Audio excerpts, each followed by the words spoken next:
Welcome back to the unit on proportional relationships. Today we'll do more work around constant of proportionality. So today you will learn how to find missing information in a proportional relationship from a table. We'll figure out how to fill in gaps in a table. And you will also find out how to find the constant of proportionality from information given in a table. So let's look first at this table where we are looking at centimeters and millimeters. And let's look at the ruler, which is directly above it. And we can see that if we have centimeters and millimeters here, for every 1 centimeter, we have 10 millimeters. So 2 centimeters, 20 millimeters, 3, 30, 5, 50, and so on. So 9 centimeters, we would have 9 times 10. Each of these is multiplied by 10, gives 90 millimeters. 12.5 centimeters multiplied by 10, 125 millimeters. 50 times 10, 50 centimeters, 500 millimeters. And 884.9 millimeters there. And we're not given the unit rate in the table, so I would like to draw an extra row in the table and say 1 centimeter would give me 10 millimeters. So the constant of proportionality is 10. Find the unit rate first, and then you can find your constant of proportionality. If we look at it the other way around, we looked there in the last slide at centimeters to meters or millimeters. Let's look this time at millimeters to centimeters. So here we have 10 millimeters is 1 centimeter, 20 millimeters is 2 centimeters, and so on. We're dividing by 10 each time or multiplying by 1/10. You could say that 1 millimeter is 1/10 of a centimeter. So 70 millimeters is going to be 7 centimeters. 245 is going to be 24.5. 4 divided by 10 is 0.4. 69.91. And for our unit rate, I'll draw in an extra row here. 1 millimeter, and we saw it up here in the ruler. 1 millimeter is 1/10 of a centimeter, so 1/10. So our constant of proportionality, when we look at it from millimeters to centimeters, is 1/10. So to compare both of these, if we look from centimeters to millimeters, the constant of proportionality is 10. And if we look from millimeters to centimeters, we would either divide by 10 or multiply by 1/10, which would give us the same result.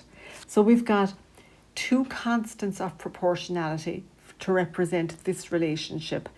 And these numbers, if you look at them, 10 over 1, I'm going to say to make the comparison more clear, versus over here, we have 1 over 10.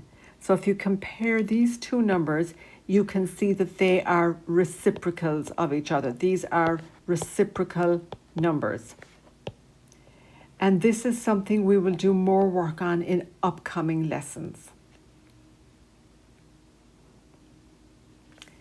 So another one of our goals today was to find the unit rate from a table.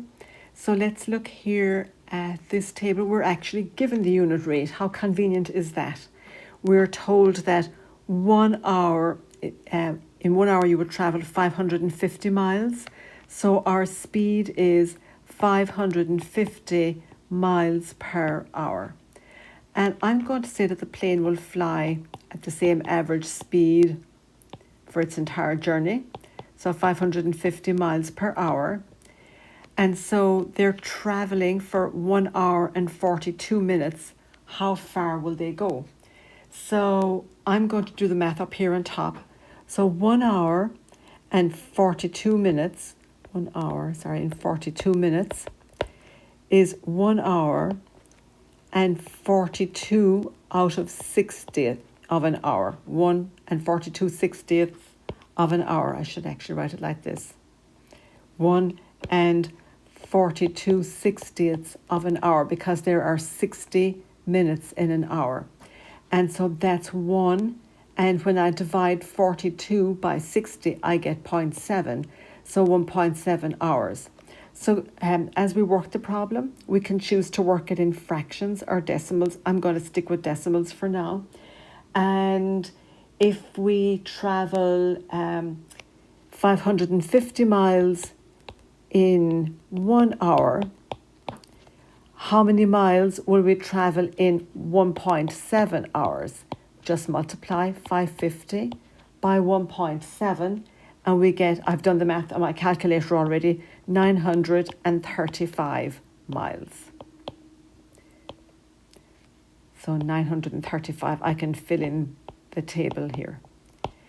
And then the final blank in the table is Albuquerque to Phoenix. How much time will it take to travel 330 miles? So I will set it up as a proportion, and I'll set it up like this. I will say miles and hours, and we would go, or they would go 550 miles in 1 hour. So how long, how many hours would it take them? We don't know, so I'm going to say X to travel 330 miles. And I'm going to cross multiply, and I will get 550, X is 330, and then divide both by 550, and I get X is equal to 3 over 5. 3 over 5, I can divide both of these by 110 and get 3 over 5. So 3/5 of an hour, so I could say 3/5 of an hour, or I can multiply that by 60, because there are 60 minutes in an hour, and I will get 3 times 60 is 180 over 5, and when I divide that, I get 36 minutes. 36 minutes. Okay? So that's how we fill in the information on a table. Once we have the unit rate, we can do the rest. So here we have another table where we're not given the unit rate. So that's the first thing we have to do. And I'm going to draw in my extra row and say 1 cup of rice will feed how many people? So 2 cups of rice feeds 6 people. We see that up here in the very first row. So dividing both by 2, 1 cup of rice will feed 3 people. So now, in that case, 10 cups of rice, which we have here in the table.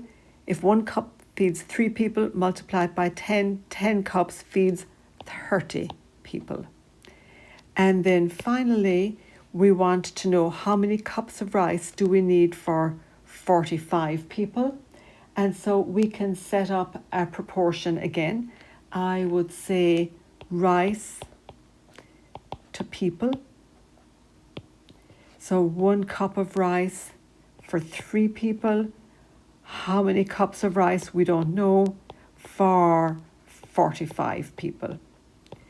And this time, just to do something different, I won't cross multiply. I'll show you that I will say, what do I have to multiply 3 by to get 45?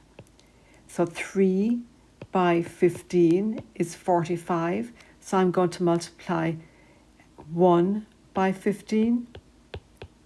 And that'll give me my value for X. X equals 15. So X equals 15. And that means 15 cups of rice. And just to reiterate, our constant of proportionality was 3. So today you saw how to fill in missing information in a table, and how to find the constant of proportionality from the table. That's the end of today's lesson.